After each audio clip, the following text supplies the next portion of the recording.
Hello and welcome back to What's New. Barry Schwartz here with Greg and Mordy. Thanks for being here. Deeply appreciate it. Mordy, what are you talking about? Let's mingle or not. A data look at how often Google is showing ads mixed into the organic results. And Greg? Is Google shaking in their boots as OpenAI announces SearchGPT? Cool. And I'll be talking about some Google shaking. There's a lot of volatility over the past couple of weeks, and a core update is not extremely too far away.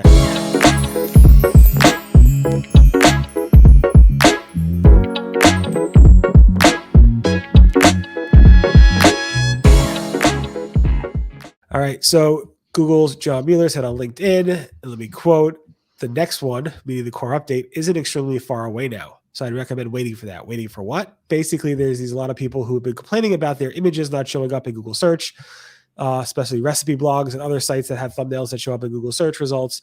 A lot of that, like we covered many, many times over the course of this past several months when this has been an issue, is that Google said the site's not quality enough to show those images.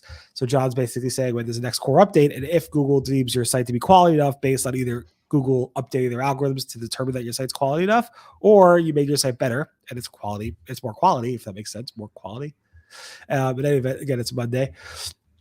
That means like after the core update releases, hopefully your images will show back up. Again, Danny Sullivan said earlier or actually last week, that the core update is coming in weeks.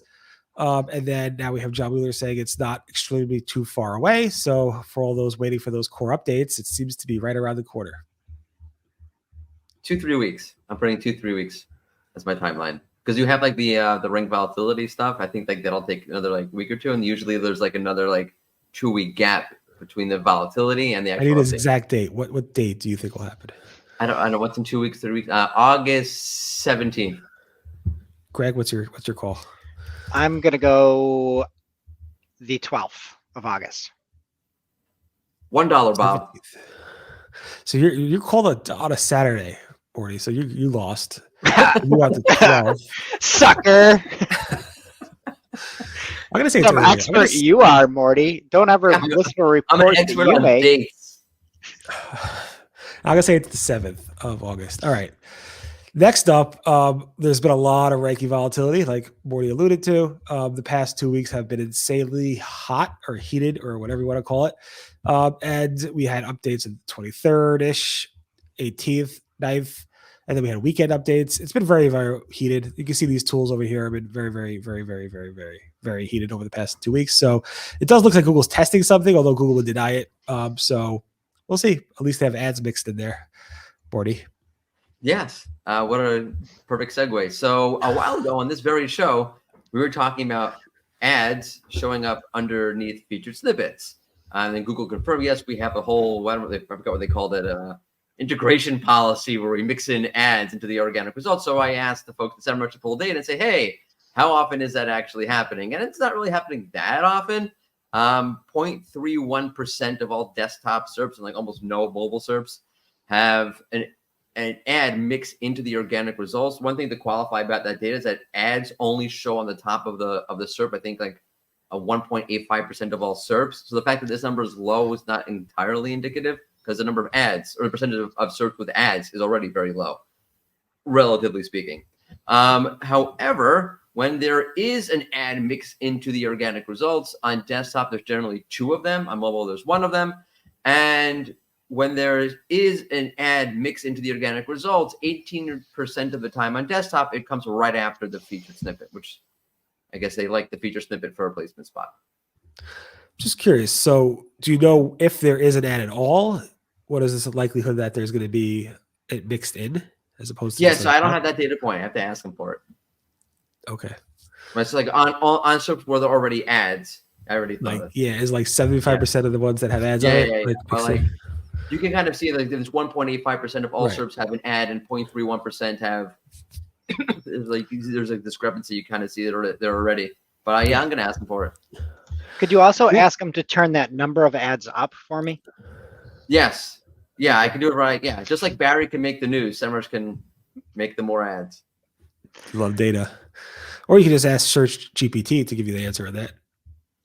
Yeah, so last week, I believe Thursday, OpenAI came out with, it's not live yet, you have to join a wait list, but the Search GPT prototype.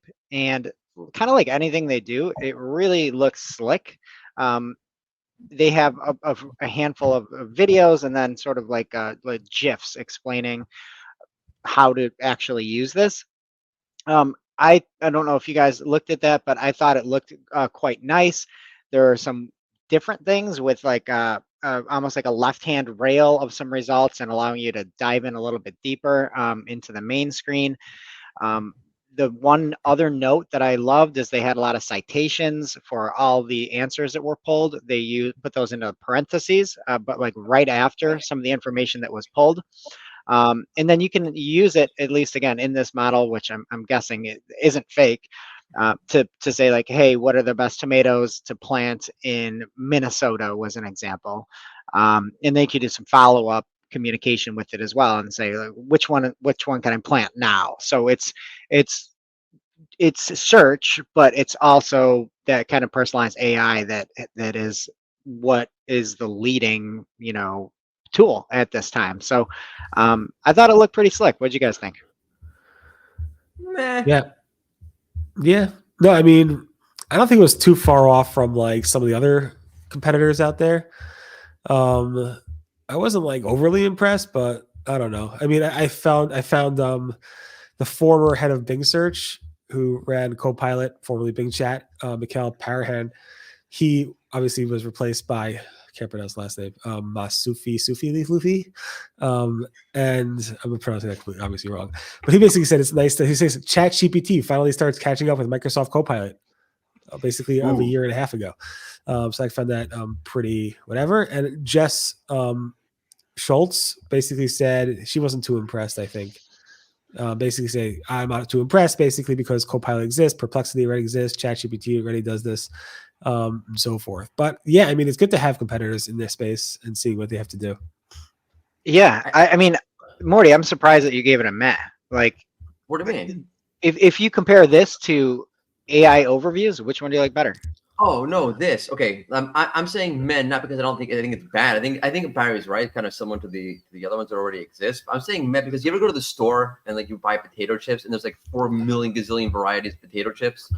Yeah, I think like I don't think this is necessarily the way that people search. I think like I think people will use this in a specific way. But I think when you're really researching something, you have like a real question. You want to see like multiple sources, multiple results to really explore that topic, just like you want multiple types of potato chips. You don't like one potato chip. I mean, That's Cape Cod. Cape Cod. Who? Cape Cod potato chips, the best potato chip. It's not an argument, I don't think. Which flavor of Cape Cod potato chip? Dark russet. See? 100%. I thought that was a fact. Let me go search GPT it. No, that's a good point. Like, this isn't going to give you a scrillion answers, but like if you're like, hey, I'm looking for something and you have a need or a question asked, or you're just looking for something, I do see this could be good for like ecom. Like, what's the highest rated soccer ball? And you're like out there, I need size 5, and to go that route instead of doing like loads and loads of research. To your point, if you just sit there in that aisle and question your life in front of the potato chips. But then I wonder, in that instance, where that because it is good for those kind of things. I do agree with that. But then, like, don't they run into like the same problem that Google has with Amazon, or is trying to fight with Amazon? Like, I'm looking for a soccer ball. Now I have to go to Google or I have to go to Amazon and buy the soccer ball. I could just search on Google, do the research, and buy it in the same ecosystem. I don't know if there's a ton of transactions that occur like within Google framework and not leaving there, to like typically there'll be a PLA and you'll shoot off to, soccer.com or something like that.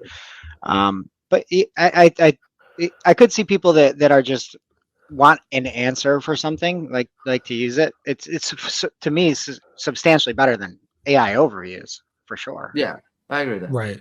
Yeah, I mean, Gary from Google, I don't know if you saw his comment on LinkedIn this morning. He basically went off on it. Basically said, I don't know if it was specifically Search GPT, but he basically said, related to these LLMs, he's like, basically, this allows you to generate relevant and coherent responses, but not necessarily factual correct ones. You, the user of these LLMs, need to validate the answers based on what you know about the topic you've asked, yada, yada, yada. So basically, just because they sound pretty authoritative doesn't mean they will actually give you answers that are right. That's the pot calling the kettle black. You have no citations on your AI overviews. I know they're testing it and rolling it He's out. not just saying search. He could be talking about AI overviews too. I mean, Yeah, he yeah. actually Like, stuff, so. isn't there anybody over there that's like, hey, this is important other than Gary, and like you should go research these and like actually show where you took the specific content from? That's, again, that's why I like that part of Search GPT. I just find it funny that you have, because John Mueller made another statement like that, right, about learning SEO from LLMs. Like, on the one, he's like, be careful, and then on the other hand, like, they're everywhere. Right. Well, he's responding to people who are giving some SEO advice based off of them. But at least Google is actually promoting AI overviews in Google Discover. So now we're just floating by and like everybody's getting them, as you saw this weekend. So whatever it is here. Fencing. That was the example? It was fencing. I think that was the example in all three of the cases. There was the same question about fencing. Yeah, I didn't see it, but I guess, yeah. Anyway, it's just funny. This is the new. It's exciting times to see all these AI answers to everything. So anyway, thanks so much for this. Just a programming note. I think we're going to be not doing this tomorrow, but we'll be back hopefully on Wednesday to cover the next 2 days of search news. Everyone have a great day. Thank you very much. Bye-bye. Bye. Bye.